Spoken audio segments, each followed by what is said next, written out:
ஆண்டவராகிய இயேசு கிறிஸ்துவின் கிருபையும் சமாதானமும் உங்கள் அனைவரோடும் கூட என்றென்றைக்கும் இருப்பதா.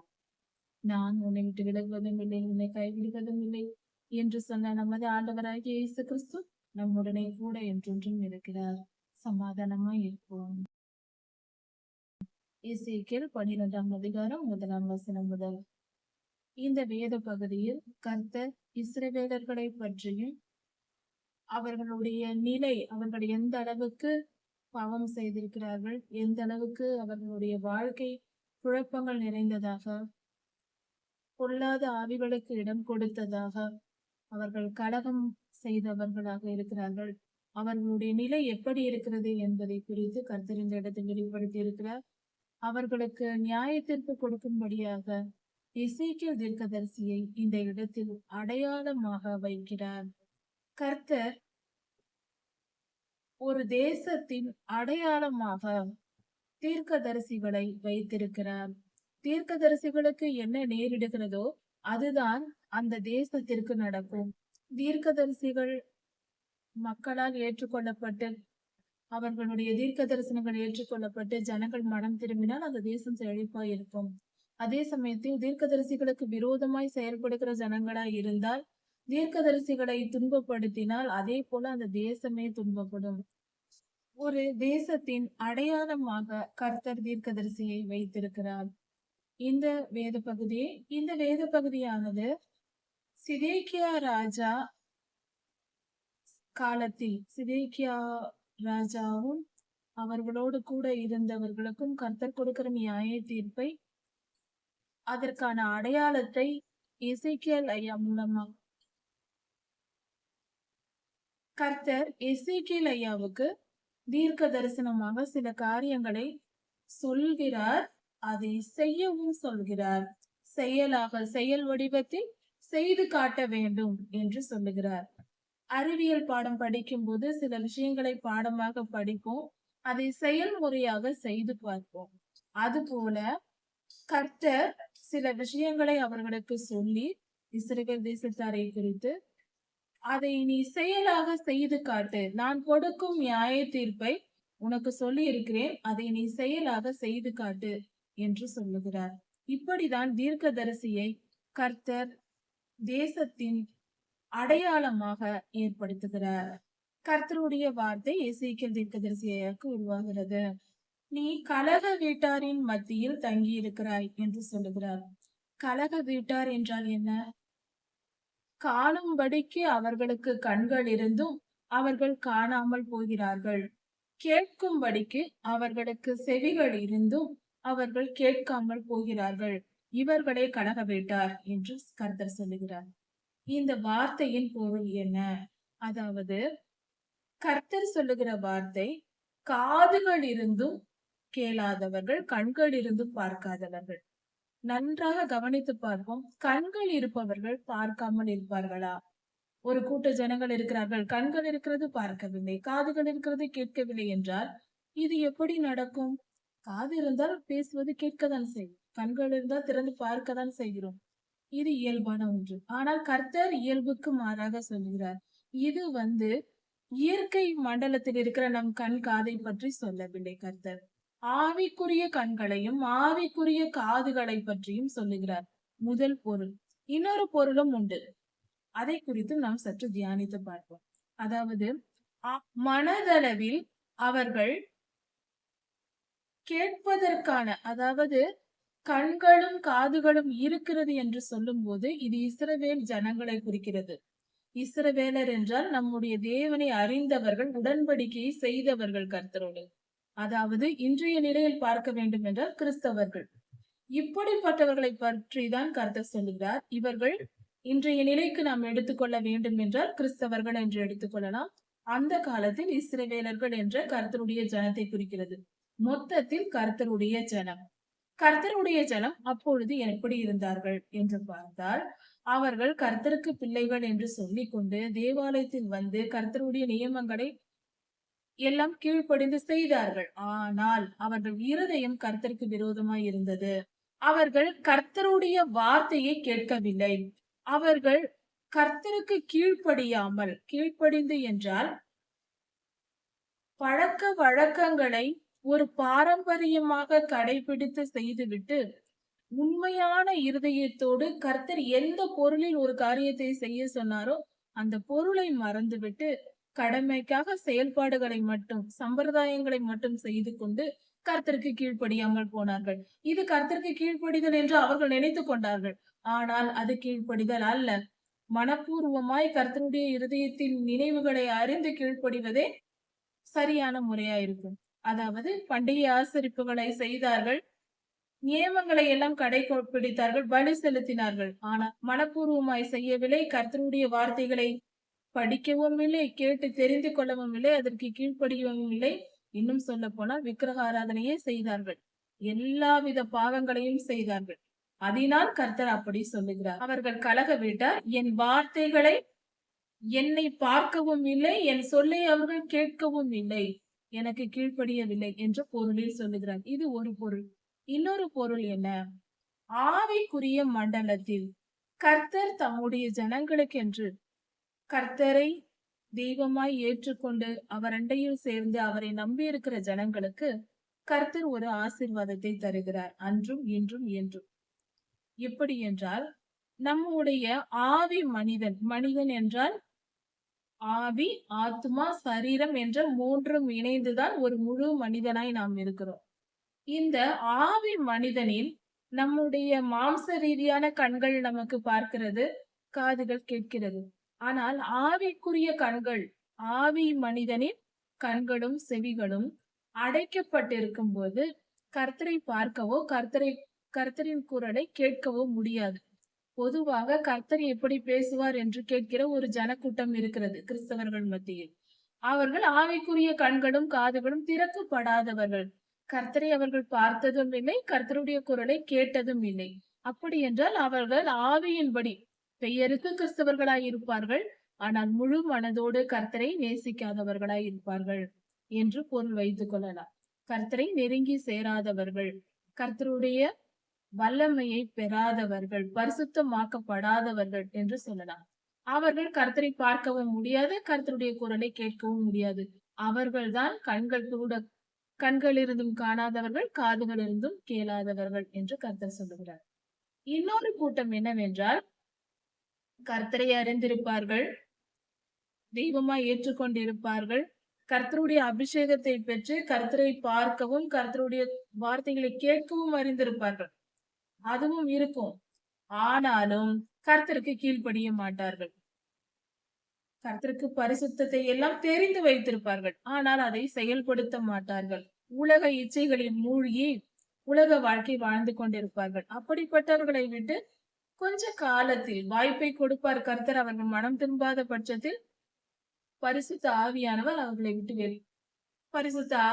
அவர்களை விட்டு வெளியேறி விடுவார். கொஞ்ச காலம் வாய்ப்பு கொடுத்து பார்ப்பார் மனம் திரும்புவதற்கு. இதற்கு அடையாளம் சவுல் ராஜா, இஸ்ரவேலின் முதல் ராஜா. அவருக்கு அப்படிதான் நடந்தது. இப்படியாக அவர்கள் கண்கள் இருந்தும் காணாதவர்களாய், காதுகள் இருந்தும் கேளாதவர்களாய், உணர்வற்றவர்களாய், உணர்வின் ஆவியை பெறாதவர்களாய் அவர்கள் இருந்தார்கள். அதன் விளைவு அவர்கள் சத்தியத்தை அறியவில்லை. இப்படிப்பட்ட மனிதர்கள் எப்படி என்றால், அவர்கள் யாராவது வந்து எதையாவது சொன்னால் அதை அப்படியே ஏற்றுக்கொள்வார்கள். யாராவது வந்து கர்த்தர் தீட்டு என்று ஒதுக்கி வைத்திருக்கிற விக்கிரகங்களுக்கு படைக்கப்பட்டதையோ, விக்கிரக ஆராதனை படைக்கப்பட்டதை சாப்பிடுவதையோ, விக்கிரகங்களுக்கு படைக்கப்படுவதையோ, ஆராதனை செய்வதையோ யாராவது வந்து சொன்னால் அதை ஏற்றுக்கொண்டு விடுவார்கள். அப்படிப்பட்டவர்களை கண்கள் இருந்தும் காணாதவர்கள், காதுகள் இருந்தும் கேளாதவர்கள். இவர்கள் கலக வீட்டார் என்று சொல்லுவார். இவர்களுக்கு பேர் கலக வீட்டார். ஏன் கலக வீட்டார் என்றால், இவர்கள் கலகம் மூட்டிக் கொண்டே இருப்பார்கள். இவர்கள் சமாதானத்தை விரும்புவதும் இல்லை, நீதி நியாயத்தை கடைபிடிப்பதும் இல்லை, தீமையை விதைத்துக் கொண்டிருப்பார்கள். இப்படிப்பட்டவர்கள் மத்தியில் நீ வாழ்ந்து கொண்டிருக்கிறாய் என்று எசேக்கியேல் தீர்க்கதரிசி ஐயாவுக்கு கர்த்தர் சொல்லுகிறார்.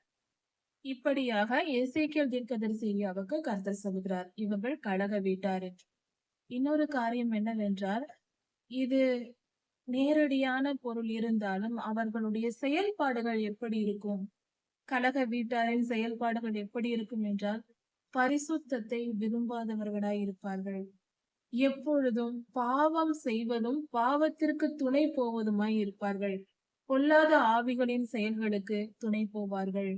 அதாவது எல்லாவித பொல்லாத ஆவிகளுக்கும் பொய் பேசுகிறவர்களுக்கு உதவி செய்வது, சரி என்று சொல்வது, விபச்சார பாவம் செய்வது, அந்த பாவத்தை ஏற்றுக்கொள்வது, அது ஒன்றும் தவறல்ல என்று சொல்வது, ஒரு உயிரை அழித்தாலும் அதையும் கூட சரி என்று சொல்வது, தவறில்லை, அதிலெல்லாம் ஒன்றும் தவறில்லை என்று சொல்வது, இப்படிப்பட்டவர்களே கலக வீட்டார்.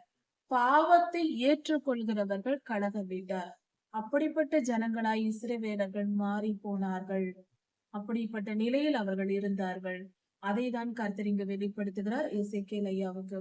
இவர்கள் உச்சக்கட்ட பாவம், இவர்கள் திருந்த மாட்டார்கள் என்ற நிலைக்கு இவர்கள் வந்து விட்டார்கள். இந்த நிலையில் கர்த்தர் எசேக்கியேல் ஐயாவை தீர்க்க தரிசனமாக சில அடையாளங்களை செய்யும்படி சொல்கிறார். தீர்க்க தரிசனம் சொல்வதும் அதோடு கூட சில செயல்களையும் செய்ய வேண்டும் என்று சொல்லுகிறார். ஒரு அடையாளமாக, செயல்முறையாக அதையும் எசேக்கியேல் ஐயா செய்கிறார். அதை குறித்து கவனிப்போம். கர்த்தர் சொல்லுகிறார், முதலில் சில செயல்களை செய்ய சொல்லுகிறார். எசேக்கியேல் ஐயாவை பார்த்து, நீ பிரயாணப்படு என்று சொல்லுகிறார். தேசத்தை விட்டு இன்னொரு தேசத்திற்கு நாடு கடத்தி கொண்டு போகிறார்கள் என்றால் அவர்கள் திரும்பி வருவார்கள் என்று நிச்சயம் இல்லை. திரும்பி வருவதற்கு வாய்ப்பில்லை என்ற நிலையில்தான் அவர்கள் செல்வார்கள். அப்படி அவர்கள் போகும்போது தங்களுடைய எல்லா பொருள்களையும் ஒரேதடியாக ஊரை விட்டு போகிறார்கள், நாட்டை விட்டே போகிறார்கள். அதனால் எல்லாவற்றையும் எடுத்துக்கொண்டு, சாமான எல்லாம், எல்லா பொருள்களையும், வீட்டில் உள்ள இதையெல்லாம் எடுத்துக்கொண்டு புறப்பட்டு போவார்கள். அது போல நீ பிரயாணப்படு என்று சொல்லுகிறார். அதை எப்படி செய்ய வேண்டும் என்றால், பகல் முழுவதும், அதாவது பகலில் உன்னுடைய பொருட்களை எல்லாம் மூட்டையாக கட்டி வெளியில் வைத்து மாலை வேளையில் நீ புறப்பட்டு போக வேண்டும். உன் இடத்தை விட்டு வேறொரு இடத்திற்கு நீ புறப்பட்டு போ. இது இஸ்ரவேலருக்கு அடையாளமாய் இருக்கிறது. அதாவது இஸ்ரவேல் தேசம் முழுவதும் தேசத்தை விட்டு வேறு தேசத்திற்கு சிறைப்பிடிக்கப்பட்டு போக போகிறது. அதற்கு அடையாளமாக எசேக்கியேல் ஐயாவை இந்த காரியத்தை கர்த்தர் செய்ய சொல்லுகிறார். அவர்கள் கலக வீட்டாரான போதிலும், அவர்கள் மிக மோசமான நிலையில் அவர்கள் கலகம் செய்து கொண்டிருக்கிற ஜனங்களாய் இருந்தாலும் கர்த்தருக்கும் அவர்களுக்கும் சம்பந்தமில்லை என்ற நிலையில் அவர்கள் இருக்கிறார்கள். அப்படிப்பட்டவர்களாய் இருந்தாலும் ஒருவேளை சிந்தித்து உணருவார்கள். ஒரு வாய்ப்பை கர்த்தர் கொடுக்கிறார். எசேக்கியேல் ஐயா செய்வதை பார்த்து என்ன ஏது என்று கேட்டு கடைசியாக அதை பார்த்தாவது அவர்கள் திருந்த மாட்டார்களா என்ற எதிர்பார்ப்பில் கர்த்தர், ஒருவேளை அவர்கள் திருந்தலாம், நீ இப்படி போய் செய் என்று சொல்லி அனுப்புகிறார். பகலிலே உன் சாமான்களை எல்லாம் எடுத்து அடுக்கி கட்டி வெளியே வைத்து மாலை வேளையில் நீ புறப்பட்டு போக வேண்டும் என்று சொல்லு. சிறையிருப்புக்கு போகிறவர்களைப் போல நீ போவாயாக. சிறைப்பிடிக்கப்பட்டு வேறு தேசத்து ராஜாக்கள் சிறைப்பிடித்து கொண்டு ஜனங்களை போனால் அவர்கள் எப்படி போவார்களோ அது போல நீ போவாயாக. பகலில் சாமானை வைத்து இரவில் எடுத்துக்கொண்டு போக வேண்டும். நீ உன் சுவற்றில் துவாரம் விட்டு அதன் வழியாய் செல்வாயாக. வீட்டின் சுவற்றில் ஓட்டை போட்டு ஒரு துவாரம் போட்டு அதன் வழியாய் வெளியே சாமானை எல்லாம் எடுத்துக்கொண்டு நீ போக வேண்டும் என்று கர்த்தர் சொல்லுகிறார். இப்படியாக ஒரு அடையாளத்தை செய் என்று எசேக்கியேல் ஐயாவுக்கு கர்த்தர் சொல்லுகிறார். அவர்களுடைய கண்களுக்கு முன்பாக எல்லாரும் பார்த்து கொண்டிருக்கும் போது மாலை நேரத்தில் உன் தோளின் மேல் அந்த மூட்டைகளை எடுத்து சுமந்து கொண்டு உன் தோளின் மேல் வைத்து கொண்டு நீ புறப்பட்டு போவாயாக. மாலை நேரத்தில் எல்லோரும் பார்க்கும்படியாக நீ போக வேண்டும் என்று கர்த்தர் சொல்லுகிறார். அப்படி நீ போகும்போது உன் முகத்தை நீ மூடிக்கொள், உன்னை நான் தேசத்திற்கு அடையாளமாக்கினேன் என்று கர்த்தர் சொல்கிறார். உன் முகத்தை மூடிக்கொண்டு நீ அப்படியாக புறப்பட்டு போக வேண்டும் என்று கர்த்தர் சொல்லுகிறார். இப்படி கர்த்தர் சொன்னார். அதை அப்படியே எசேக்கியேல் ஐயா செய்தார். பகலில் சாமான்களை வெளியே வைத்து சாயங்காலத்தில் இரவு நேரத்தில் சுவற்றில் துவாரம் இட்டு மாலை நேரத்தில் அந்த துவாரத்தின் வழியாக பொருட்களை எடுத்து தோளில் சுமந்து கொண்டு முகத்தை மூடிக்கொண்டு அந்த இடத்தை விட்டு அவர் புறப்பட்டு போனார். கர்த்தர் கட்டளையிட்டபடியே செய்தார் எசேக்கியா. இப்படி செய்த பின்பு விடிய காலத்தில் கர்த்தருடைய வார்த்தை எசேக்கியாவுக்கு உண்டாகிறது. கர்த்தர் எசேக்கியாவினிடத்தில் கேட்கிறார், நீ அப்படி புறப்பட்டு வரும் பொழுது அந்த கலக வீட்டாராகிய இஸ்ரவேலர்கள் உன்னை பார்த்தார்கள் அல்லவா? உன்னை பார்த்து உன்னை கேட்டார்கள் அல்லவா? இப்படி நீ புறப்பட்டு வரும்போது அவர்கள் நீர் என்ன செய்கிறீர் என்று உன்னை கேட்டார்கள் அல்லவா? அவர்களிடத்தில் நீ சொல், இஸ்ரவேல் தேசத்தின் அதிபதிக்கும் இஸ்ரவேலர் எல்லோருக்கும் இப்படியாக நடக்கும், இது போல நடக்கும் என்று கர்த்தர் உரைக்கிறார் என்று சொல் என்றார். நான் சொன்னேன் என்று சொல். இதே போல இஸ்ரவேலின் அதிகாரிகள், அதாவது சிதேக்கியா ராஜாவிற்கு உதவியாக இருப்பவர்களுக்கும் இராணுவ வீரர்களுக்கும் இஸ்ரவேலர் ஜனங்களுக்கும் எல்லோருக்கும் இப்படி நடக்கும் என்று கர்த்தர் சொல்லுகிறார் என்று சொல் என்று சொல்லுகிறார். இது சிதேக்கியா ராஜாவை குறித்தே சொல்லப்பட்டிருக்கிறது இந்த தீர்க்க தரிசனம். எரேமியாவை அந்த துறவிலே, தண்ணீர் இல்லாத துறவிலே போட்டது மற்றவர்கள் பேச்சை கேட்டுக்கொண்டு இப்படி செய்தது சிதேக்கியா ராஜா தான்.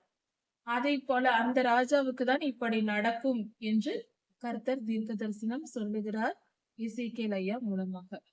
இது இஸ்ரவேலின் அதிபதியாகிய சிதேக்கியாவின் மேலும் இஸ்ரவேலர் மேலும் ராணுவ வீரர்கள் மேலும் சுமரும் பாரம் என்று கர்த்தர் சொல்லுகிறார். மேலும் எசேக்கியா சொல்லுகிறார், நான் உங்களுக்கு அடையாளமாய் இருக்கிறேன். இப்பொழுது எனக்கு என்ன நடக்கிறதோ அதுதான் உங்களுக்கு நடக்க போகிறது.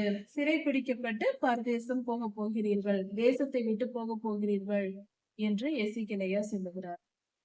அவர்கள் நடுவில் இருக்கிற அதிபதி மாலை மயங்கும் வேளையில், அதாவது சிதேக்கியா ராஜா மாலை மயங்கும் வேளையில் சுவற்றில் துவாரம் இடப்பட்டு சிறை பிடிக்கப்பட்டு தேசத்தை விட்டு புறப்பட்டு போவான். இது நடக்கும். அவன் போகும்போது அவன் தேசத்தை பாராதபடிக்கு அவன் பார்க்காமல் போவான். தேசத்தை பார்க்க மாட்டான், ஆனால் அவன் போவான் என்று சொல்லப்பட்டிருக்கிறது. கண்ணால் தன் தேசத்தை பார்க்காதபடிக்கு அவன் முகத்தை மூடிக்கொண்டு போவான் என்று, இப்படி நடக்கும், அதன்படியே நீ செய் என்று கர்த்தர் எசேக்கியாவுக்கு சொல்லுகிறார். அதை எசேக்கியா சொல்லுகிறார். இந்த தீர்க்க தரிசனம் எப்படி நிறைவேறியது என்றால், இவர் எசேக்கியா முகத்தை மூடிக்கொண்டு தேசத்தை பார்க்காமல் வெளியே போகிறார். அது போலவே பாபிலோன் ராஜா சிறைபிடித்து கொண்டு போக வரும்போது சிதேக்கியா ராஜாவின் கண்களை பிடுங்கி குருடாக்கி அப்படிதான் கூட்டிக் கொண்டு போனார் சிதேக்கியா ராஜாவை. அப்பொழுது அவர் முகத்தை மூடிக்கொண்டு சிதேக்கியா ராஜா தேசத்தை விட்டு வெளியே போனார். இஸ்ரேல் தேசத்தை விட்டு பாபிலோனுக்கு போனார். அதை தான் இங்கு சொல்லப்பட்டிருக்கிறது. மேலும் கர்த்தர் சொல்லுகிறார், நான் என் வலையை அவன் மீது வீசுவேன், அவன் கண்ணியில் விழுவான், அவனை கல்தேயர் தேசமாகிய பாபிலோனுக்கு கொண்டு போக பண்ணுவேன், அங்கே அவன் இறந்து போவான் என்று கர்த்தர் சொல்லுகிறார். ஆனாலும் அந்த தேசத்தை அவன் காண மாட்டான் என்றால் கண்கள் பிடுங்கப்பட்டிருக்கிறது, பார்வை போய்விட்டது, அதனால் அந்த தேசத்தை பார்ப்பதில்லை சிதேக்கியா ராஜா. இது இப்படிதான் நடந்தது. அதற்கு உதாரணமாக எசேக்கியா அடையாளமாக செய்து காட்டினார். இதைதான் கர்த்தர் வெளிப்படுத்தினார். அவனுக்கு உதவியாக, சிதேக்கியா ராஜாவுக்கு உதவியாக இருக்கிற அவனுடைய ஜனங்கள், இராணுவ வீரர்கள், இவர்களை எல்லாம் நான் எல்லா திசைகளிலும் தூற்றி எல்லா திசைகளிலும் சிதறி போக பண்ணி அவர்கள் பின்னாக நான் பட்டயத்தை உருவுவேன் என்று கர்த்தர் சொல்லுகிறார். மிகப்பெரிய அழிவை கட்டளையிடுவேன் என்று கர்த்தர் சொல்லுகிறார். அப்படி நான் அவர்களை ஜாதிகளுக்குள் தூற்றி சிதறடிக்க பண்ணும்போது, எல்லா தேசங்களிலும் விரட்டி விட்டு அவர்களை சிதற பண்ணும்போது நான் கர்த்தர் என்று தெரிந்து கொள்வார்கள். துன்பம் வந்தால்தான் கர்த்தரின் அருமை மனிதனுக்கு புரியும். அதனால் கர்த்தர் வெளிப்படுத்துகிறார், இப்படியாக நான் செய்வேன், அவர்களை தண்டிப்பேன் என்று சொல்கிறார். இப்படி அந்த ஜனங்கள் புறப்பட்டு போகும்போது அங்கு எல்லோரும் இறக்க மாட்டார்கள், கொஞ்ச பேரை நான் மீதியாக வைப்பேன். எதற்கு என்றால், அவர்கள் செய்த அக்கிரமத்தை அவர்கள் வாயாலே சொல்ல வைப்பதற்காக கொஞ்சம் ஜனங்களை நான் மீதியாக வைப்பேன். கொள்ளை நோய்க்கும் பஞ்சத்திற்கும் பட்டயத்திற்கும் தப்புவித்து கொஞ்சம் பேரை நான் பாதுகாத்து வைப்பேன். நாங்கள் இந்த பாவம் செய்தோம், அதனால்தான் எங்கள் தேசம் இப்படி அழிந்தது என்று சொல்வதற்காக கொஞ்சம் ஜனங்களை நான் மீதியாக வைப்பேன் என்று கர்த்தர் சொல்லுகிறார். அவர்கள் பரிசுத்த உள்ளத்தோடு தாழ்மையோடு இருக்கிறவர்கள். கொஞ்சம் பேரை மீதியாய் வைப்பேன் என்று கர்த்தர் சொல்லுகிறார். அப்பொழுது நான் கர்த்தர் என்று அவர்கள் அறிந்து கொள்வார்கள். இப்படியாக செய் என்று கர்த்தர் சொல்லுகிறார். அது மட்டுமல்லாமல் இன்னும் சில காரியங்களை செய்ய சொல்லுகிறார். உன் அப்பத்தை நீ நடுக்கத்தோடு புசித்து, எசேக்கியேலுவுக்கு கர்த்தர் சொல்லுகிற வார்த்தை. நடுக்கத்தோட உன் அப்பத்தை புசித்து உன் தண்ணீரை விசாரத்தோட குடிப்பாயாக. வேதனையோடு தண்ணீரை குடித்து நடுக்கத்தோடு உணவை சாப்பிட்டு, அதாவது சாப்பிடும்போது கூட சந்தோஷமாய் நிம்மதியா சாப்பிடாதபடிக்கு மிகுந்த துன்பமும் துயரமும் உண்டாகும். அப்படி நீ செய் என்று கர்த்தர் சொல்லுகிறார். இது இஸ்ரவேலருக்கு அடையாளமாவதற்கு. அவர்களுக்கு அப்படி நடக்க போகிறது. வேதனையோடு, அதாவது நடுக்கத்தோடு சாப்பாட்டை சாப்பிட்டு வேதனையோடு தண்ணீர் குடிக்கும் நிலை வரப்போகிறது. அவர்கள் செய்த அக்கிரமத்திற்கு கர்த்தர் நியாயத்திற்கு கொடுக்க போகிறார் என்று பொருள். நடுக்கத்தோடு இஸ்ரவேல் ஜனங்கள் அப்பத்தை புசித்து விசாரத்தோடு தண்ணீரை குடிப்பார்கள். இப்படி ஜனங்களுக்கு நடக்கும், பொது ஜனங்களுக்கு, இஸ்ரவேலில் உள்ள ஜனங்களுக்கு இப்படியாக நடக்க போகிறது என்று கர்த்தர் சொல்லுகிறார். அங்கு தேசத்தில் நடக்கிற கொடுமைகளின் நிமித்தம் அநேகம் பேர் அழிந்து போவார்கள். அது பாழாய் போகும். தேசம் பாழாகி விடும். ஜனங்கள் இல்லாமல் எல்லோரும் அழிவதினால் அங்கு ஜனங்கள் இல்லாமல் பாழாய் போகும் என்று கர்த்தர் சொல்லுகிறார். இப்படி நடக்கும் போது நான் கர்த்தர் என்று தெரிந்து கொள்வீர்கள். நீங்கள் செய்த தவறுகளுக்கு நான் தண்டிக்கும் பொழுது என் வல்லமையை நீங்கள் புரிந்து கொள்வீர்கள் என்று கர்த்தர் சொல்லுகிறார். இன்னும் ஒரு கேள்வியை கர்த்தர் எசேக்கியேலிடத்தில் கேட்கிறார். அதாவது, மனுபுத்திரனே, நீங்கள் எல்லாம் உங்கள் தேசத்தில் இப்படி சொல்லுகிறார்களே, அது என்ன? நாட்கள் நீடிக்கும், தரிசனங்கள் அவமாகும் என்று சொல்லும் பழமொழி என்ன என்று கர்த்தர் கேட்கிறார். இது எப்படி இருக்கிறது? அதாவது, கர்த்தர் நியாய தீர்ப்பு கொடுக்கும் நேரம் வந்தது என்று தீர்க்க தரிசனம் சொன்னால், இந்த ஜனங்கள் என்ன சொல்லுகிறார்கள்? இஸ்ரவேலர்கள் அவர்கள்தான் கலகக்காரர்கள் ஆயிற்றே. பொல்லாத ஆவி பிடித்து விக்கிரக ஆராதனை செய்து பொல்லாத ஆவி அதனால் பிடிக்கப்பட்டு அதனால் பாவத்திற்கும் இச்சைக்கும் இடம் கொடுத்து பாவிகளாய் வாழ்ந்து கொண்டிருக்கிறவர்கள், கலகக்காரர்களாய் இருக்கிறார்கள். அவர்கள் என்ன சொல்லுகிறார்கள்? தீர்க்க தரிசனங்கள் நடக்காது, அது நடப்பதற்கு நீண்ட நாட்கள் ஆகும், கால தாமதமாகும், நீண்ட காலம் ஆகும் என்று சொல்வது. தீர்க்க தரிசனங்கள் அவமாகும், அதெல்லாம் நடக்கவே நடக்காது என்று சொல்வது. இப்படியாக பழமொழி வைத்திருக்கிறீர்களே, இது என்ன? நாட்கள் நீடிக்கும் என்று சொல்வது, தரிசனம் நடக்காது என்று சொல்வது, இது என்ன? இவ்வளவு அக்கிரம சிந்தை உள்ளவர்களா இருக்கிறீர்களே என்று கர்த்தர் கோபம் கொள்கிறார். இப்படி நீங்கள் சொல்லி வருவதினால் நான் என்ன செய்ய போகிறேன் என்றால், தீர்க்க தரிசனங்கள் உடனே நிறைவேறும்படி செய்ய போகிறேன். நாட்கள் நீடிக்கும் என்பதும் தரிசனம் அவமாகும் என்ற சொல்லையும் அழித்து போடுவேன். இனி இந்த ஜனங்கள் அதை சொல்ல மாட்டார்கள். அதன்படி நான் தீர்க்க தரிசனங்களை உடனே நிறைவேற்றுவேன் என்று கர்த்தர் சொல்லுகிறார். இஸ்ரவேல் வம்சத்தாரின் நடுவில் இனி கள்ள தீர்க்க தரிசனமும் முகஸ்துதியான குறி சொல்லுதலும் இனி இல்லாமல் போகும். கள்ள தீர்க்க தரிசனங்கள் இருந்து வந்தது. கர்த்தரை பார்க்காமல், கர்த்தருடைய வார்த்தையை கேட்காமல் இவர்களாக கற்பனை செய்து ஜனங்களை திருப்திப்படுத்தும்படியாக தீர்க்க தரிசனம் சொல்லுவது. இப்படி சொல்லிக் கொண்டிருந்தார்கள் அல்லவா? அது இனி நடக்காது, அதையெல்லாம் நான் அழித்து போடுவேன் என்று கர்த்தர் சொல்லுகிறார். குறி சொல்லுதலும் இனி இல்லாமல் போகும். நான் கர்த்தர், நான் சொல்லுவேன், நான் சொல்வதுதான் நிறைவேறும் என்று கர்த்தர் சொல்லுகிறார். இனி தாமதியாது, நான் சொல்லும் வார்த்தை நிறைவேறும். கலக வீட்டாரே, நான் சொல்லுவேன், நான் சொல்லும் வார்த்தை நிறைவேறும், இனி தாமதிக்காது என்று கர்த்தராகிய ஆண்டவர் சொல்லுகிறார்.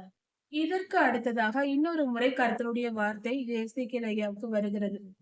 அப்பொழுது கர்த்தர் சொல்லுகிறார், மனுபுத்திரனே,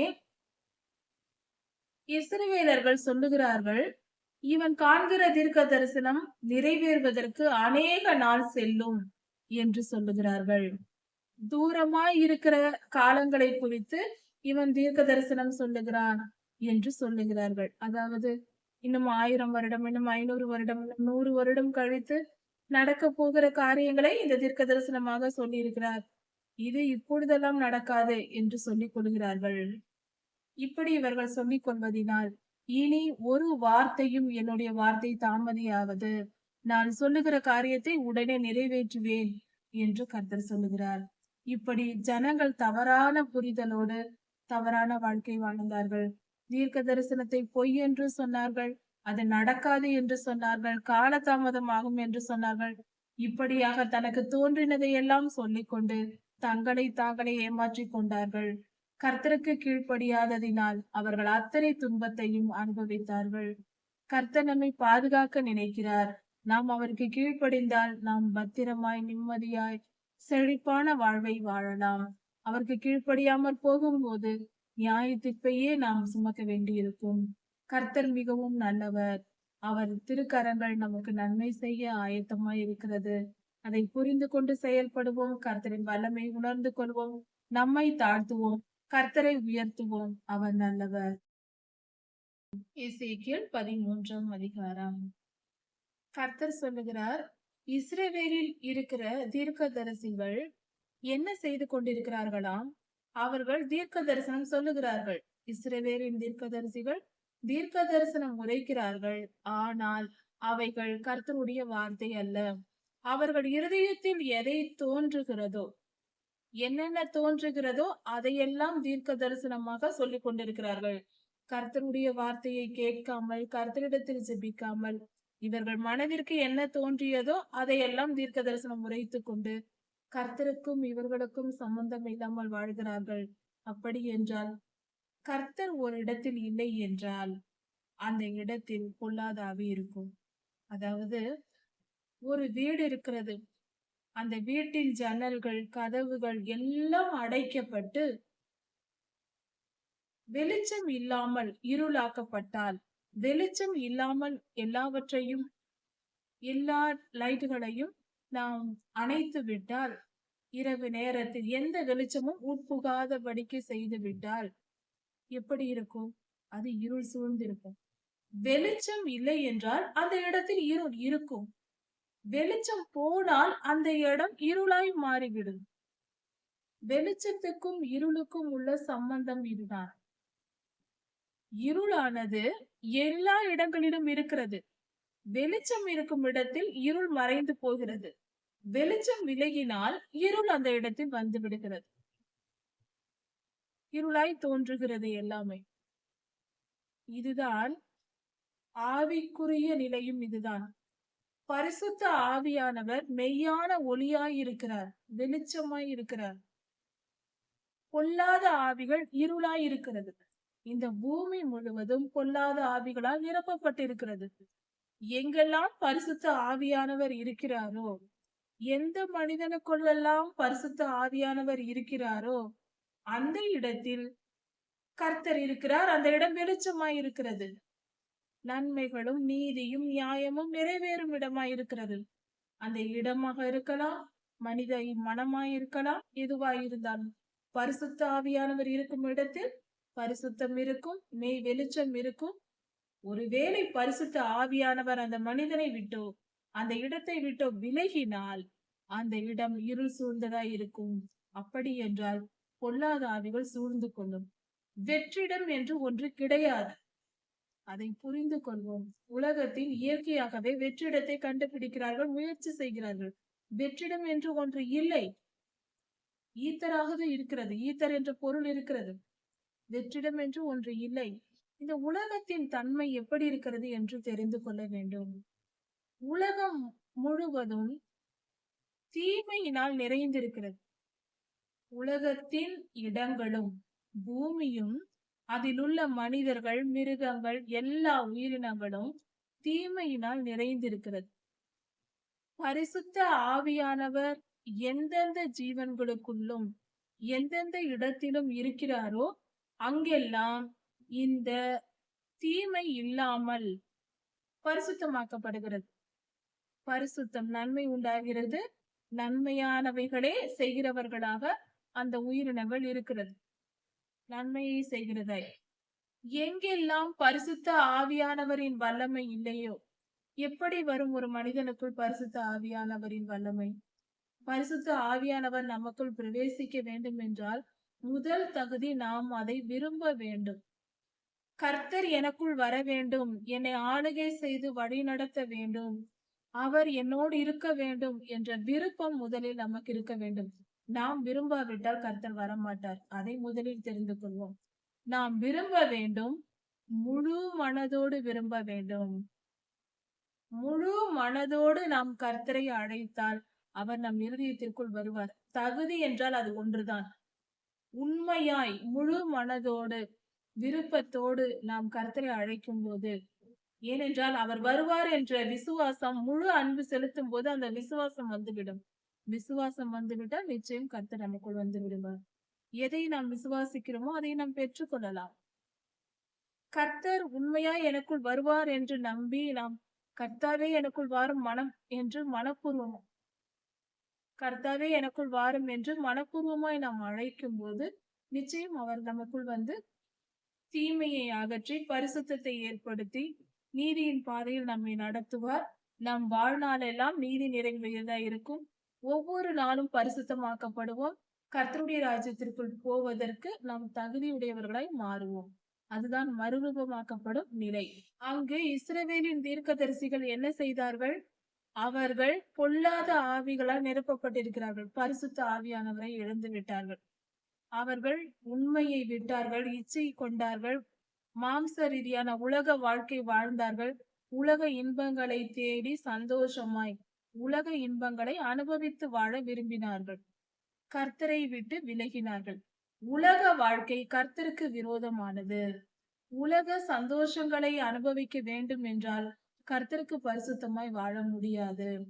உலகத்தில் இன்பங்களை இழப்பேன், நான் துன்பத்தை ஏற்றுக்கொள்வேன் என்று சொன்னால்தான் கர்த்தருடைய வழிகளில் நாம் நடக்க முடியும்.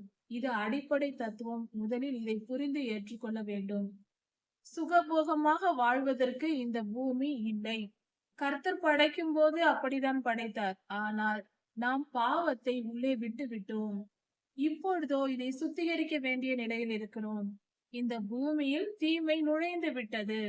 ஆதாம் ஏவாள் செய்த பாவத்தின் நிமித்தம் சாத்தான் உள்ளே வந்து இந்த பூமியை தீமையினால் நிறைத்து விட்டான். பொல்லாத ஆவிகளால் நிரப்பப்பட்டிருக்கிறது. பொல்லாப்பினால் இந்த பூமி நிறைந்திருக்கிறது. அதையெல்லாம், இந்த பொல்லாப்பு தீமைகளை எல்லாம் நாம் அகற்ற வேண்டும். அதற்காக அந்த வேலையை செய்வதற்கு தான் இந்த பூமியில் நாம் பிறந்திருக்கிறோம். அதை விட்டுவிட்டு நாம் பொல்லாப்பை அகற்றுவதை விட்டுவிட்டு நாம் இப்படியாக சுகபோகமாய் இந்த உலக இன்பங்களை அனுபவித்து வாழ்வேன் என்றால் அது கர்த்தருக்கு பரிசுத்தமானதல்ல, கர்த்தருக்கு பிரியமான வாழ்க்கை அல்ல. அதனால் நாம் நித்திய ஜீவனுக்குள் போக முடியாது. இதை தெளிவாய் புரிந்து உணர்ந்து கொள்வது அவசியம். இஸ்ரவேலின் தீர்க்கதரிசிகள் இப்படியாக தீர்க்கதரிசிகளாய் மாறியிருந்தும் அவர்கள் கெட்டழிந்து போனார்கள். நல்ல பழம் கெட்டு போவது போல தீர்க்கதரிசிகள் கர்த்தருடைய ஆவியை இழந்து பொல்லாப்பு செய்து தீமை செய்து உலக இன்பங்களை அனுபவித்துக் கொண்டு தங்கள் மனம் போன போக்கில் அவர்கள் மனதிற்கு என்ன தோன்றியதோ அதையெல்லாம் தீர்க்க தரிசனம் என்று சொல்லிக் கொண்டிருந்தார்கள். அதிலும் வெட்கக்கேடான ஒரு விஷயம் என்னவென்றால், ஒரு கைப்பிடி கோதுமைக்கும் இப்படி சொல்லி இருக்கிறார்கள். வார்கோதுமைக்கு ஒரு கைப்பிடி வார்கோதுமைக்காக தங்கள் மனம் போன போக்கில் தீர்க்க தரிசனம் உரைத்திருக்கிறார்கள் என்று இந்த வேத பகுதி சொல்லுகிறது. மகா வேதனையா இருக்கிற காரியமா இருக்கிறது. இவ்வளவு தீமை செய்திருக்கிறார்கள்.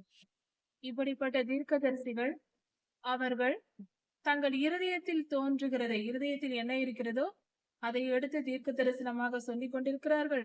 அவர்களிடத்தில் நீ போய் சொல்லு என்று கர்த்தர் சொல்லுகிறார். அவர்களுக்கு நான் சொல்லும் செய்தியை, இந்த கர்த்தருடைய வார்த்தை இஸ்ரவேல் ஜனங்களுக்கு அல்ல, இஸ்ரவேலில் தீர்க்கதரிசிகளுக்கு சொல்லப்படும் கர்த்தருடைய வார்த்தை எசேக்கியேல் ஐயா மூலமாக வருகிறது. அது என்னவென்று கவனிக்கலாம்.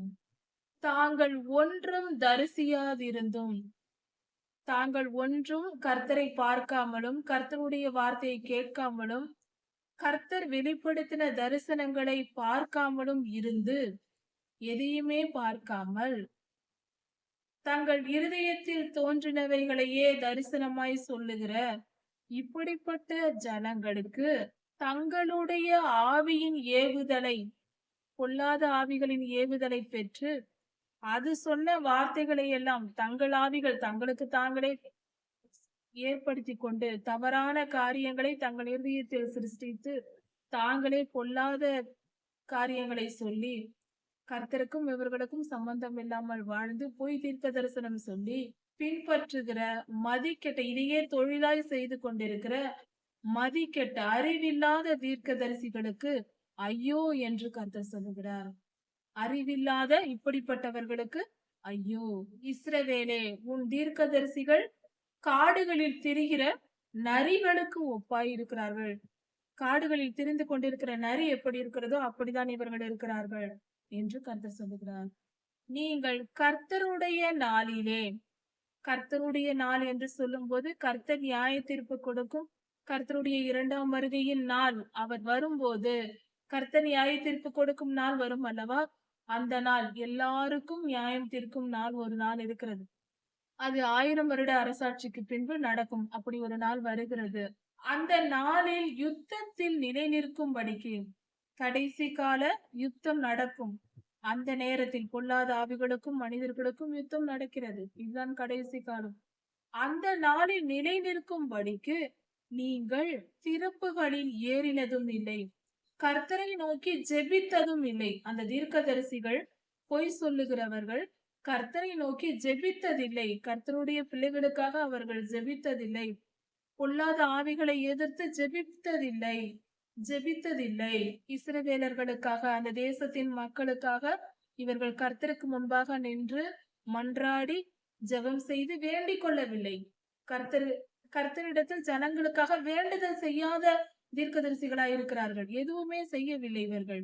கர்த்தர் தங்களை அனுப்பாதிருந்தும் கர்த்தர் சொன்னார். கர்த்தர் அனுப்பவே இல்லை இவர்களை. ஆனாலும் கர்த்தர் சொன்னார் என்று சொல்லி பொய்யையும் அபத்தம் என்றால் இல்லாத ஒன்றை சொல்லுவது, அபத்தத்தையும் குறி சொல்லுதலையும், பொய்யாய் குறி சொல்லுதல், இல்லாத ஒன்றை தாங்களே கற்பனை செய்து கொண்டு ஏதோ வாயில் வருவதையெல்லாம் சொல்வது, இப்படி செய்து தங்கள் காரியங்களை வாய்க்க பண்ணுவதற்கு, பணம் சம்பாதிப்பதற்கு, வசதியாய் வாழ்வதற்கு, தங்களை பெருமைப்படுத்தி கொண்டு தங்களை உயர்த்தி கொள்வதற்கு, இப்படியெல்லாம் செய்து நிர்வாகம் பண்ணலாம் என்று நம்பிக்கையாய் இருக்கிறார்கள்.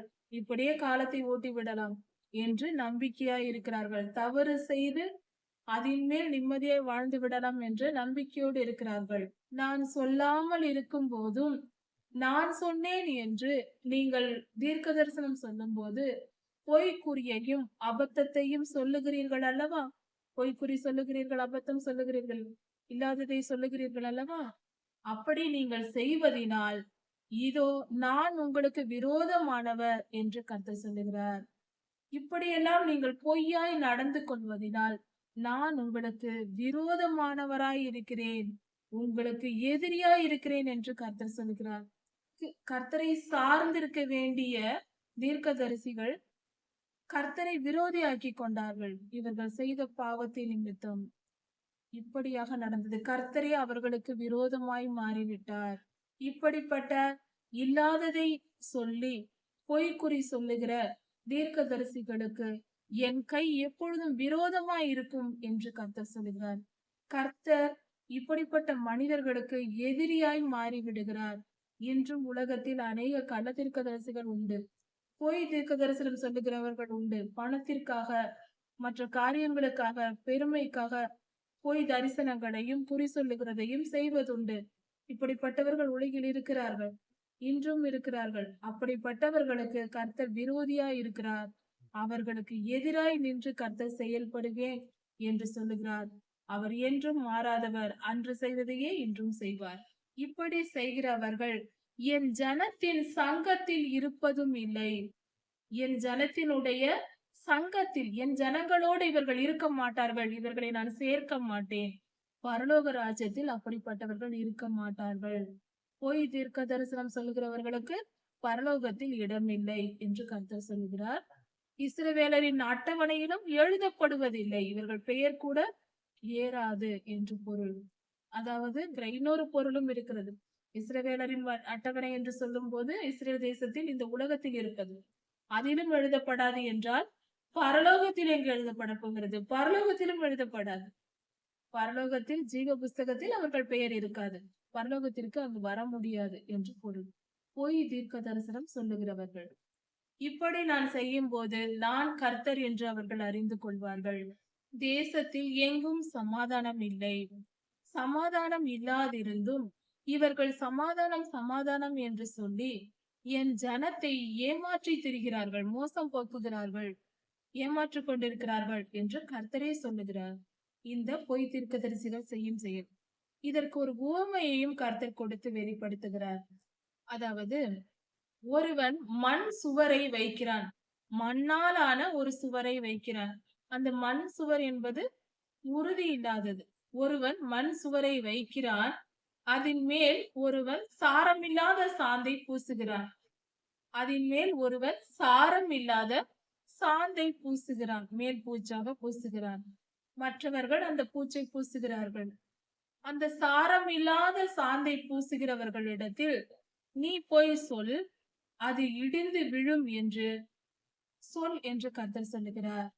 வெள்ளமாக பெய்கிற மிகப்பெரிய மழை உண்டாகும், கல் மழை உண்டாகும், மழை பெய்யும், கொடிய புயல் காற்றும் உண்டாகும். அப்பொழுது நீ இடிந்து விடுவாய் என்று சொல் என்று கர்த்தர் சொல்லுகிறார். அந்த சுவர் இடிந்து விடும் என்று, அவர்கள் பூசும் சுவர் இடிந்து விடும் என்று சொல் என்று கர்த்தர் சொல்லுகிறார். சுவர் இடிந்து விழும்போது நீங்கள் பூசின பூச்சி எங்கே என்று சொல்வார்கள் அல்லவா? இடிந்து விழுந்த பின்பு எல்லோரும் சொல்வார்கள் அல்லவா, இவர்கள் சரியாக பூச்சி பூசவில்லை, அதனால்தான் இடிந்து விழுந்து விட்டது, எங்கே பூசினீர்கள், எப்படி பூசினீர்கள் என்று கேட்பார்கள் அல்லவா? அதுபோல என் உக்கிரத்தில் கொடிய புயல் காற்றை அனுப்புவேன். இஸ்ரேல் தேசத்திற்கு மிகப்பெரிய துன்பத்தை நான் கொடுப்பேன் என்று கர்த்தர் சொல்லுகிறார். இவர்கள் செய்த பாவம். பொய் தீர்க்க தரிசனம் சொல்லியதினால் கர்த்தர் மிகப்பெரிய தீங்கை இஸ்ரவேல் தேசத்திற்கு அனுப்புவார். என் கோபத்திலே வெள்ளமாய் அடிக்கிற மழையையும், என் உக்கிரத்திலே என் மகா கோபத்தினால் பெரும் கல்மழையாய் பொழிகிற மழையையும் பெய்யும் என்று கர்த்தர் சொல்லுகிறார். அப்படி என்றால் மிகப்பெரிய தீங்கை என்னுடைய மகா கோபத்தினால் உன் எதிரிகளை, இஸ்ரவேல் தேசத்திற்கு எதிரிகளை நான் அனுப்புவேன். பலவித அடுத்த ராஜாக்களை அனுப்பி தேசத்தை அழித்து போடுவேன். எதிரிகளை அனுப்பி அழிப்பேன் என்று கர்த்தர் சொல்லுகிறார். பாபிலோன் ராஜா வந்து அப்படிதான் அழித்து போட்டார். அதன் பின்பு நடந்தது.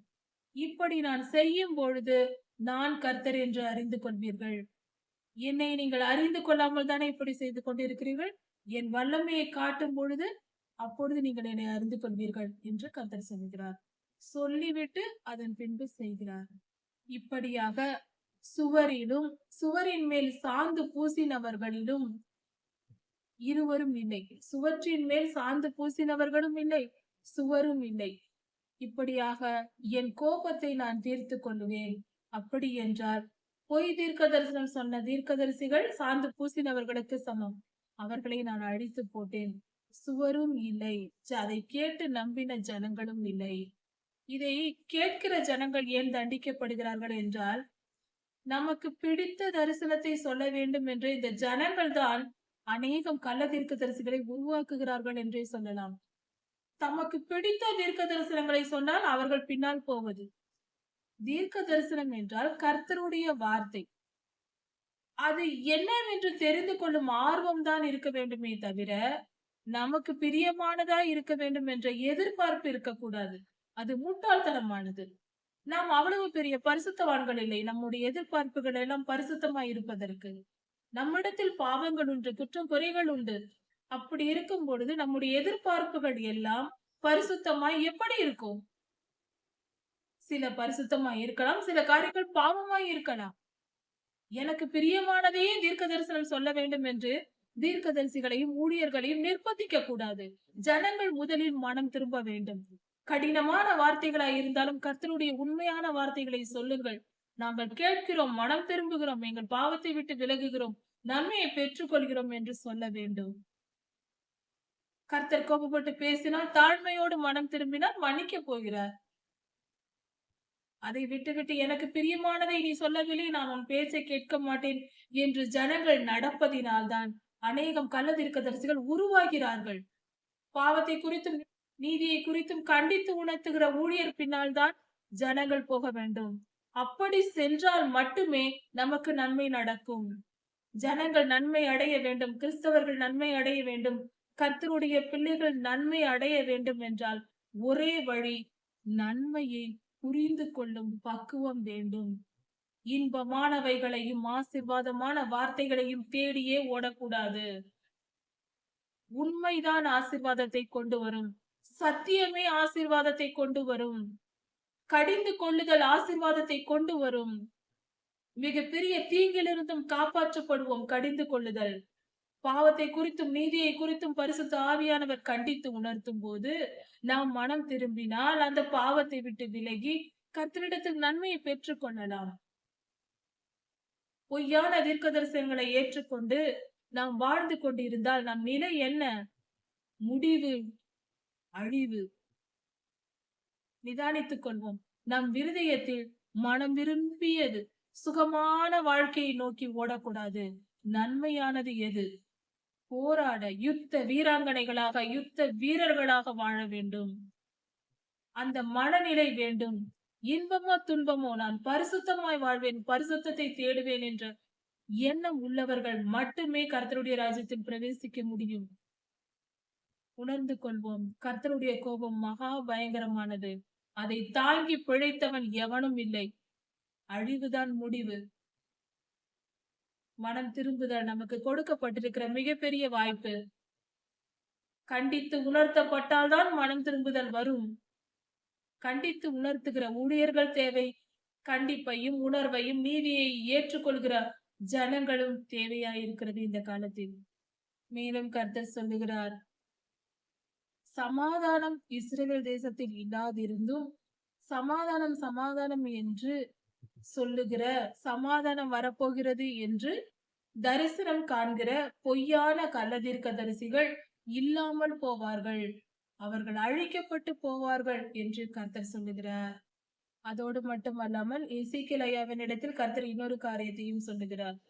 தங்கள் இருதயத்தில் இருக்கிறதையே எடுத்து தீர்க்க தரிசனமாய் சொல்லுகிற இஸ்ரவேலின் குமாரத்திகள் பெண்களும் தீர்க்க தரிசனம் உரைத்துக் கொண்டிருக்கிறார்கள்.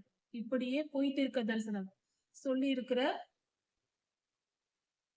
பொய் தீர்க்க தரிசனம் சொல்லிக் கொண்டிருக்கிற இஸ்ரவேலின் குமாரத்திகளிடத்தில் போய் நான் சொல்வதை சொல் என்று கர்த்தர் சொல்லி அனுப்புகிறார். அவர்கள் என்ன செய்திருக்கிறார்கள்? தலையணைகளையும், அந்த பெண்கள், பொய் தீர்க்க தரிசனம் சொல்லுகிற பெண்கள் தலையணைகளையும் தங்கள் கைகளில் போடுகிற கை உறைகள், குளிர் தேசங்களில் கைகளில் உறை போடுவார்கள் விரல்கள் குளிர்ந்து போகாமல் இருப்பதற்கு. கால்களில் சாக்ஸ் போடுவது போல கைகளில் உறைகள் போடுவார்கள். இவைகளையும் தங்கள் தலையணைகளையும் அவர்கள் உருவாக்குகிறார்கள் என்று சொல்லப்பட்டிருக்கிறது. இதை எதற்கு பயன்படுத்துகிறார்கள் என்றால் பாவ காரியங்களுக்கு பயன்படுத்துவார்கள். அதாவது பில்லி சூனிய வேலை செய்கிற பெண்கள், இப்படிப்பட்ட காரியங்களில் ஈடுபடுகிறவர்கள் இங்கு இருக்கிறார்கள். இப்படிப்பட்ட தலையணைகளையும் இந்த கை உறைகளையும் தயாரிக்கிற, தவறாய் பாவம் செய்கிற, பில்லி சூனிய வேலை செய்கிற பெண்கள் இருக்கிறார்கள். அவர்களுக்கு ஐயோ என்று சொல்லுகிறார். அப்படி என்றால் கர்த்தர் அவர்களை அழிக்கப் போகிறார் என்று பொருள்.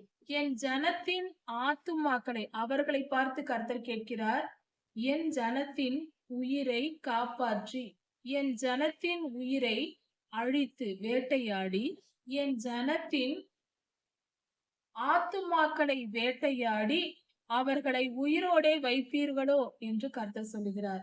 அப்படி என்றால் அவர்கள் என் ஜனத்தை கர்த்தருக்கு விரோதமான பாவம் செய்ய வைக்கிற மனதை உடையவர்களாக மாற்றி, அவர்கள் மனதை கெடுத்து, அவர்கள் மனதை கர்த்தரிடத்திலிருந்து பிரித்து சாத்தானுக்கு கொடுத்து, பொல்லாத ஆவிகளிடத்தில் சேர்த்து அவர்களை நீங்கள் உயிரோடே வைக்க முடியுமா? அவர்களை நான் கொன்று போடுவேன் என்று கர்த்தர் சொல்லுகிறார். கர்த்தர் கொல்லாத, சாகத்தகாத ஜனங்களை கொல்வதற்கும், கர்த்தர் சாவுக்கு நியமிக்கப்பட்டவர்களை காப்பாற்றுவதற்கும் உங்களால் முடியுமா என்று கர்த்தர் கேட்கிறார். இந்த பில்லி சூனிய வேலைகள் செய்கிறவர்கள் அநேகம் வில்லங்கமான காரியங்களை செய்வார்கள். அதை குறித்தே கர்த்தர் பேசுகிறார். நான் பாதாளத்திற்கென்று நியமிக்கப்பட்டவர்களை, அதாவது கர்த்தரால் தெரிந்து கொள்ளப்படாத, பரலோகத்திற்கு தெரிந்து கொள்ளப்படாதவர்களை நீங்கள் பரலோகத்திற்கு கொண்டு வந்து விடுவீர்களா? கர்த்தர் வேண்டாம் என்று பாதாளத்திற்கு தூக்கி போடுகிற ஜனங்களை நீங்கள் அங்கு கொண்டு போகவும் முடியாது. பரலோகத்திற்கென்று கர்த்தர் நியமித்திருக்கிற ஜனங்களை நீங்கள் பாதாளத்திற்கு தள்ளவும் முடியாது. உங்கள் வித்தைகள் செல்லாது என்று கர்த்தர் சொல்லுகிறார். இப்படியெல்லாம் நாங்கள் செய்து விடுவோம் என்று பொய்யை கேட்கிற ஜனங்கள் இருக்கிறார்கள் அல்லவா? அவர்களுக்கு நீங்கள் பொய் சொல்லுகிறீர்கள்.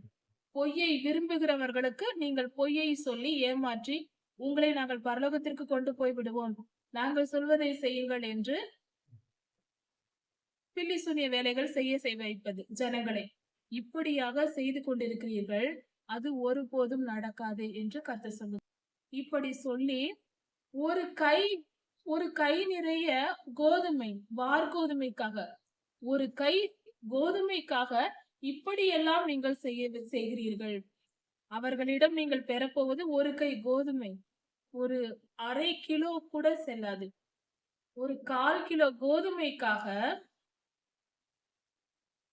இப்படியெல்லாம் பொய்யாய் தவறான காரியங்களை செய்து கொண்டிருக்கிறீர்கள். பொய் சொல்லி ஏமாற்றுகிறீர்கள்.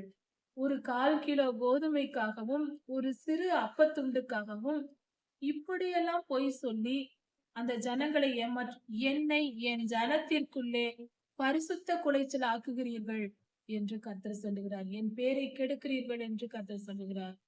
அடுத்ததாக கர்த்தர் சொல்லுகிறார், நீங்கள் இப்படி செய்வதினால் இதோ நான் உங்களிடத்திற்கு வந்து உங்கள் கைகளில் நீங்கள் உண்டாக்குகிற அந்த கை உறைகளை நான் கிழித்து போட்டு உங்கள் பில்லி சூனிய வேலைகளை அழித்து போட்டு, நீங்கள் ஆவியை ஏவி விட்டு ஜனங்களை பிடித்து வைத்திருக்கிறீர்கள் அல்லவா?